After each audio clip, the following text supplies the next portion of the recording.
আউযু বিল্লাহি মিনাশ শাইতানির রাজীম। বিসমিল্লাহির রহমানির রহিম। আলহামদুলিল্লাহ, আল্লাহ তাআলার শুকরিয়া। প্রিয় বন্ধুরা, আমরা যে প্রতিনিয়ত পানি পান করি, এই পানি পান করার ভিতরে ৬টি সুন্নাত আছে। আমরা কখনো কি সুন্নাত মেনে পানি পান করি? তাহলে চলেন শুনে আসি সেই সুন্নত ৬টি কি কি, কিভাবে পানি পান করব আমরা। ১ নাম্বার, পানি ডান হাতে পান করব।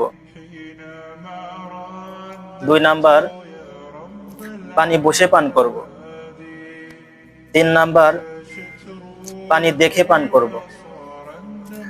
৪ নাম্বার, পানি বিসমিল্লাহ বলে পান করব। ৫ নাম্বার, ৩ নিঃশ্বাসে পানি পান করব। ৬ নাম্বার, পানি পান করার শেষে আলহামদুলিল্লাহ বলব। এই হচ্ছে পানি পান করার ৬টি সুন্নাত। আমরা কিন্তু প্রতিনিয়ত এই ভুলগুলো করে থাকি। পানি পান করার সময় সঠিক নিয়মে পানি পান করি না, দাঁড়িয়ে পান করি। যেখানে সেখানে পানি না দেখে পান করি, কারণ পানির ভিতর অনেক কিছু ময়লা আবর্জনা থাকতে পারে। এটা শরীরের ভিতর গেলে, পেটের ভিতর গেলে অনেক ধরনের ক্ষতি হতে পারে। এই জন্য পানি দেখে পান করতে হয়। পানি বিসমিল্লাহ যদি না বলি, তাহলে আল্লাহ তাআলা বরকত দেবেন না।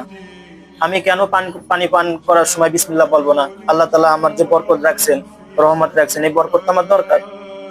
আমি সুন্দরভাবে যদি এই নিয়মগুলো ফলো করি, তো অবশ্যই এই যে রহমতের কথা বলা হয়েছে, সওয়াবের কথা বলা হয়েছে, সুন্নতের কথা বলা হয়েছে, এইগুলো অবশ্যই আমার হাসিল হবে।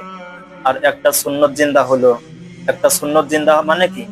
নবীর একটা সুন্নত দুনিয়া থেকে জিন্দা করে গেলাম আমি। এর জন্য কাল হাসরের ময়দানে আল্লাহর রাসূল আমার জন্য সুপারিশ করবেন যে আমার এই উম্মত আমার একটা সুন্নত দুনিয়াতে জিন্দা করে আসছে। জিন্দা মানে কি? আমি যে সুন্নত মানি, এই সুন্নত মানাটা অপর কাছে পৌঁছে দিলাম।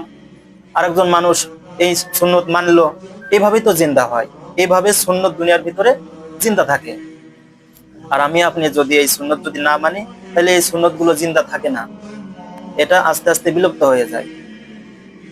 এটা কখনো আমরা করব না। আমি যে নিয়মটা বললাম, ইনশাআল্লাহ এই পানি পান করার ভিতরে যে ৬টা সুন্নাত, এই ৬টা সুন্নাত অবশ্যই মেনে আমরা পানি পান করবো ইনশাআল্লাহ।